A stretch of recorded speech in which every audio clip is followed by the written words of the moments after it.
नमस्कार दोस्तों, आपका स्वागत है सिविल इंजीनियर आई यूट्यूब चैनल में।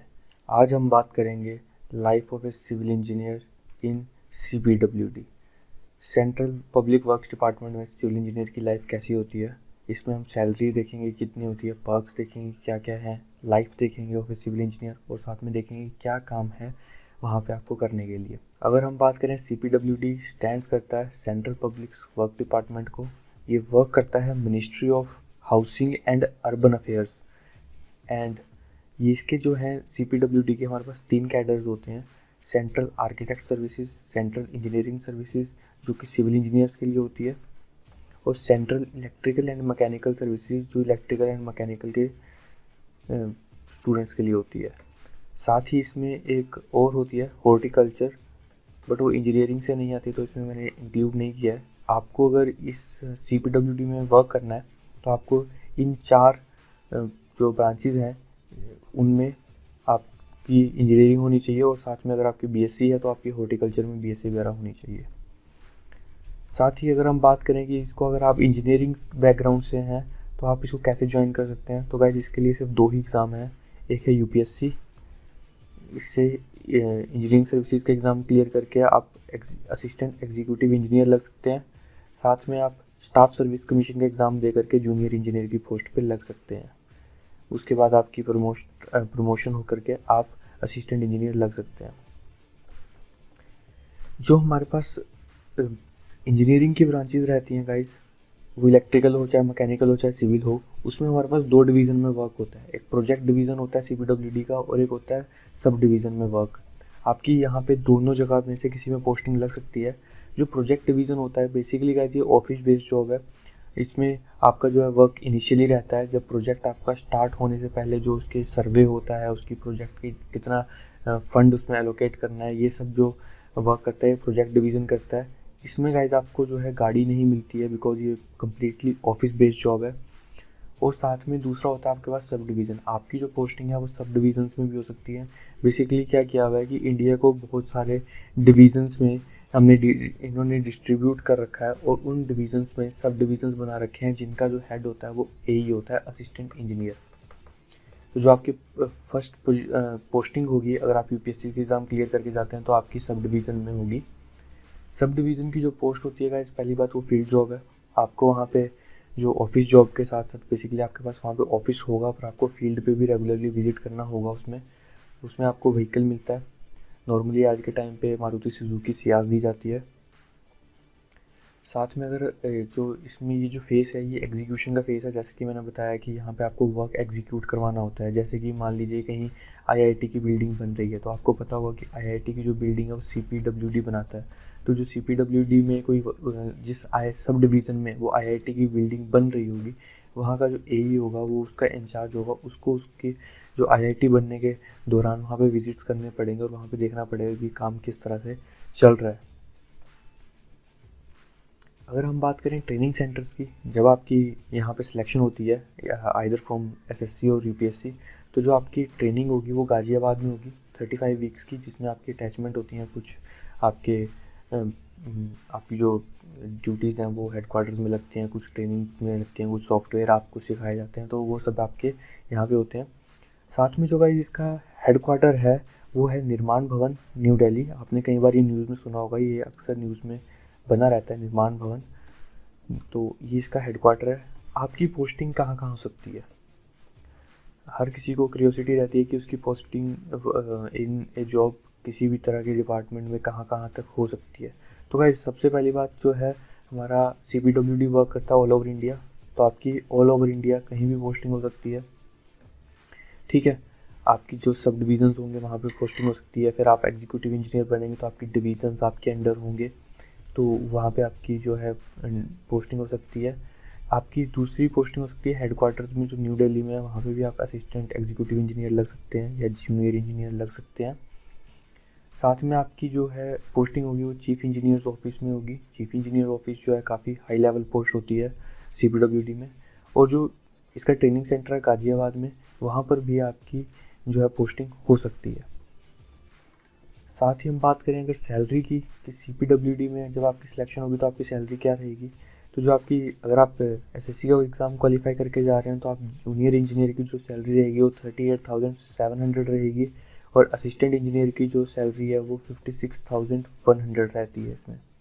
ठीक है, इसमें आपको जो अलाउंसेस मिलते हैं वो हैं डियरनेस अलाउंस, जिसको हम महंगाई भत्ता भी कहते हैं, हाउसिंग अलाउंस, ठीक है, टीए, चाइल्ड एजुकेशन अलाउंस, और कुछ आपको 1 मंथ अर्नड लीव मिलती है इसमें, कि आप लीव पे जा सकते हैं और आपको सैलरी मिलती रहेगी, और स्पेशल ड्यूटी अलाउंस, जिसमें गाइस क्या होता है कि CPWD की post all over India work करती है, तो आपके कुछ एरियाज हैं जैसे नॉर्थ ईस्ट एरियाज, नक्सल्स के एरियाज, ठीक है, और साथ में कुछ बॉर्डर एरियाज पे हैं जहाँ पे अगर आपकी पोस्टिंग है तो आपको स्पेशल ड्यूटी अलाउंस भी मिलता है। अगर हम पर्क्स की बात करेंगे इसमें, तो perks as compare to other jobs, other department of engineering थोड़े से कम है। इसमें आपको पहली बार तो फर्निश्ड एकोमोडेशन मिलती है, जो कि टाइप 4 क्वार्टर्स होते हैं। अगर आप एज एन असिस्टेंट इंजीनियर जा रहे हैं तो, और साथ ही आपको अगर वहाँ पे आपको घर नहीं मिलता है तो आपको हाउसिंग अलाउंस मिलता है, जो कि काफ़ी ठीक ठाक होता है उस एरिया के हिसाब से। जैसे कि अगर आपकी न्यू दिल्ली में पोस्टिंग है तो न्यू दिल्ली के जो रेट्स होंगे उसके हिसाब से आपको हाउसिंग अलाउंस मिलेगा। साथ ही आपको जो है डेपुटेशन पे जाने का मौका मिलता है।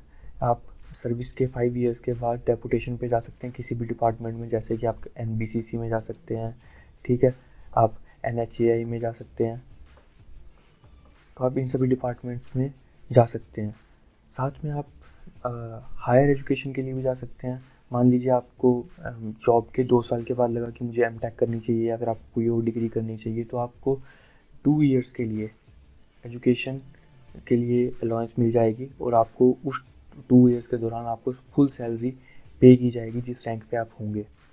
और सेंट्रल गवर्नमेंट हेल्थ स्कीम के अंदर आप आएंगे, जिसके कारण क्या होता है कि सेंट्रल गवर्नमेंट हेल्थ स्कीम में काफ़ी ज़्यादा हॉस्पिटल्स जो हैं, प्राइवेट हॉस्पिटल्स, वहाँ पे आप सेंट्रल गवर्नमेंट के एम्प्लॉयज़ के लिए स्पेशल रूम्स होते हैं, स्पेशल हेल्थ के चेकअप्स होते हैं, जिसके आपके को कोई पैसा नहीं देना होता, तो आप उस स्कीम के अंदर भी वर्क करते हैं। साथ में गाइस पर्क्स में एक चीज़ और है कि जैसे काफ़ी ज़्यादा हिल स्टेशन हैं और आप कहीं घूमने के लिए जा रहे हैं, तो वहाँ पर उसके लिए भी आपको जो है इनके rest houses all over India देखने को मिल जाते हैं। वर्क क्या करता है गाइस, सबसे बड़ी बात कि CPWD काम क्या करता है गाइस। पहले जो टाइम होता हुआ करता था, बेसिकली जो CPWD की हिस्ट्री है वो है 160 ईयर्स के ज़्यादा। तो क्या था कि शुरुआत में ये रेलवेज़ में भी वर्क करती थी CPWD, कोई रेलवे का अलग डिपार्टमेंट नहीं था। MES मिलिट्री इंजीनियरिंग सर्विसेज में भी सर्व करती थी, तो उसकी जो रेपुटेशन थी वो काफ़ी ज़्यादा हुआ करती थी, ठीक है। यही कुछ टाइम पहले यही CPWD डैम भी बनाया करती थी, ब्रिजेस बनाया करती थी, टनल्स तक यही बनाया करती थी, और उसके टेंडर्स यही किया करती थी। बट आज के टाइम में इसकी जो रेंज है वो काफ़ी कम कर दी गई है फ्रॉम दी गवर्नमेंट की वजह से, ड्यू टू करप्शन ना हो जाए ज़्यादा, या फिर आज के टाइम पे जो है ज़्यादातर काम जो है प्राइवेट कंपनीज ही करती हैं, उनको हम कॉन्ट्रैक्ट दे देते हैं और वही काम करती हैं। तो ये सब चीज़ें काम करती हैं, तो इसकी वजह से जो इसकी रेंज है, ठीक है, वो थोड़ी सी कम रह गई है। तो आज के टाइम में CPWD सिर्फ डिज़ाइन करता है, कंस्ट्रक्शन करता है और मेंटेनेंस करता है। कंस्ट्रक्शन के लिए भी इसके पास आज के टाइम में बहुत लिमिटेड सी जगह रह गई है कंस्ट्रक्शन के लिए भी। तो देखते हैं भी क्या क्या कंस्ट्रक्ट करता है और कहाँ कहाँ इनका वर्क रहता है। तो गाइस सबसे पहली बात, जो भी सेंट्रल गवर्नमेंट के नॉन रेजिडेंशियल बिल्डिंग्स होती हैं जितनी भी, ये उन सब में वर्क करता है, ठीक है। जैसे कि आपके कोई भी सरकारी दफ्तर हो गया, RBI ऑफिस हो गया, ठीक है, इनकम टैक्स CBI ऑफिस हो गए, तो वहाँ पे ये सब जगह वर्क करता है आपका CPWD। साथ में जो पार्लियामेंट है, इंडिया का जो पार्लियामेंट है हमारा, जो न्यू दिल्ली में है, उसका भी देखभाल जो है वो CPWD करता है, उसकी मेंटेनेंस जो है CPWD करता है। साथ में जितनी भी मिनिस्ट्रीज़ हैं, चाहे मिनिस्ट्री ऑफ होम अफेयर्स या ministry of I think defence के लिए MES करता है, ठीक है। बाकी जितनी भी मिनिस्ट्रीज़ हैं, टेक्सटाइल मिनिस्ट्री वगैरह होगी, उन सब की जो देखभाल है वो सब ये सब CPWD करता है। साथ ही गाइस जितनी भी फॉरेन एम्बेसीज है हमारे पास, उन सब की देखभाल यही करता है। जैसे कि मान लीजिए अगर आपको कल को US में कोई एम्बेसी है, हमारे जो US में इंडियन एम्बेसी है, वहाँ पे अगर कोई कंस्ट्रक्शन का वर्क करना है तो वो सब जो है CPWD ही करती है। साथ में अगर कहीं नई एम्बेसी बननी है, ठीक है। अगर कोई एम्बेसी में कोई चेंजेस लाने तो वहाँ पर भी CPWD के जो एम्प्लॉयज़ हैं वो वहाँ पे रहते हैं और वहीं पे वो वर्क करते हैं। साथ ही जो एम्स हैं, IITs हैं, IIMs हैं और कुछ स्टेडियम्स, इन सबको कंस्ट्रक्शन और मेंटेनेंस ये सब कुछ CPWD के अंडर आता है गाइस। अगर IIT में या फिर एम्स के हॉस्पिटल में कोई भी मेंटेनेंस का भी वर्क है तो वो सब CPWD के ऑफिसर्स ही करते हैं, ठीक है। साथ में जितने भी सेंट्रल गवर्नमेंट एम्प्लॉयज़ के रेजिडेंट्स होते हैं, ठीक है, जो उनके घर होते हैं उनका भी देखभाल यही करता है। इनफैक्ट जो मिनिस्टर्स के घर होते हैं उनकी भी जो देखभाल का काम है वो भी CPWD के अंडर ही आता है। अगर हम बात करें इसकी, और ये गाइस जो CPWD है कुछ आर्म्ड फोर्सेस जो है हमारी उनके लिए भी सर्व करता है, बिकॉज जो आर्मी है और नेवी है और एयरफोर्स है उनके लिए तो हमारे पास MES है, ठीक है। बट जो CRPF हो गया, CISF हो गया, BSF हो गया, ITBP हो गया, इनके जो ऑफिसेज हैं, इनके रेजिडेंट्स हैं, सब की जो देखभाल है वो CPWD के अंडर आती है। साथ ही अगर आपकी ओन डिमांड कहीं स्टेट पे कोई बिल्डिंग बननी है और उसकी जो स्टेट PWD है उसमें कोई कन्फ्लिक्ट आ रहा है तो वो काम भी CPWD को दिया जाता है। और जो हमारा UPSC की जो बिल्डिंग है वो भी इसके अंडर ही आती है। जो UPSC की बिल्डिंग के मेंटेनेंस का और कंस्ट्रक्शन का काम होगा वो सब इसके अंडर आता है। और साथ में गाइस जो हमारा सुप्रीम कोर्ट है उसकी भी मेंटेनेंस और कंस्ट्रक्शन का काम CPWD करता है। अगर हम बात करें इसकी डेजिग्नेशन की कि जब आप ज्वाइन करेंगे तो आपकी डेजिग्नेशन क्या रहती है, तो गाइस अगर आप SSC के एग्ज़ाम से जाते हैं तो आपकी सबसे पहली जो आपको डेजिग्नेशन मिलती है वो जूनियर इंजीनियर। जूनियर इंजीनियर के बाद आपकी जो प्रमोशन होती है वो असिस्टेंट इंजीनियर के तौर पे होती है। यदि आप UPSC क्वालिफाई करके आते हैं तो आप डायरेक्ट असिस्टेंट एग्जीक्यूटिव इंजीनियर लगते हैं।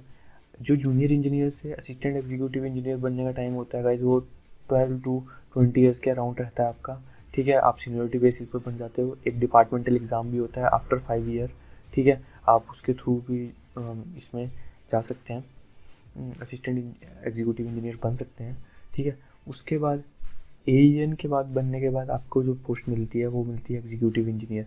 अगर आप ये SSC JEE का एग्ज़ाम क्वालिफाई करके आए हैं तो और आप असिस्टेंट एग्जीक्यूटिव इंजीनियर के 10 साल के बाद आप एग्जीक्यूटिव इंजीनियर बन जाते हैं, ठीक है। मोस्ट ऑफ द केसेस में अगर आप SSC का एग्ज़ाम क्वालिफाई करके आए तो आप यहाँ पे आगे रिटायर हो जाएंगे, ठीक है। बट अगर आप UPSC का एग्ज़ाम क्वालिफाई करके आए हैं तो आप जो है एग्जीक्यूटिव इंजीनियर बन जाते हैं 4 से 5 सालों में।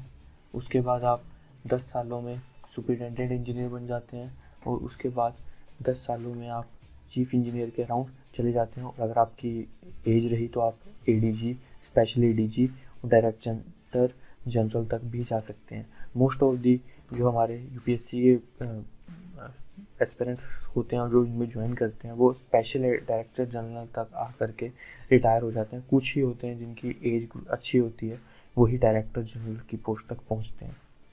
सो यही था आज का हमारा topic. Thanks for watching this video guys.